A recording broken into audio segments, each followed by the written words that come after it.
为了表台南人本交通的建设，适合立委林俊宪会同内政部、国土署、交通局、教务局等相关人员前往东区甲南区容易掉树的路口会勘，积极争取中央支持路边专案甲人行安全的补助，总经费高达2亿3000多万，希望全面提升道路安全。总共要进行8条路段的一个改善。那路平专案不再是以往只有单纯的跑铺路面，我们现在主要会配合交通局以标线改善，然后增设左弯车道让它车流更加的顺畅，那提升民众的一个行车体验为目标，改善交通安全。所以8个案件总共提案是1亿8640万，总共要改善44处的增设左转车道。这条经费我在只有8000几万了。对，1亿8。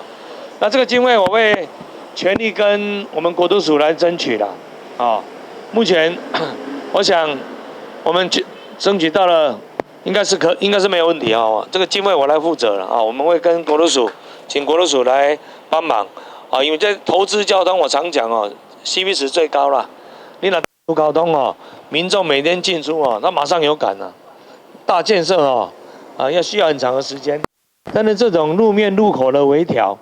这民众会马上感受到。整个计划不只要路边透过增加44位正外专营道的设计，甲96处标线的改善，更是要让动线更较顺，减少事故发生的机会。台南新闻阮吉林跟采访报道。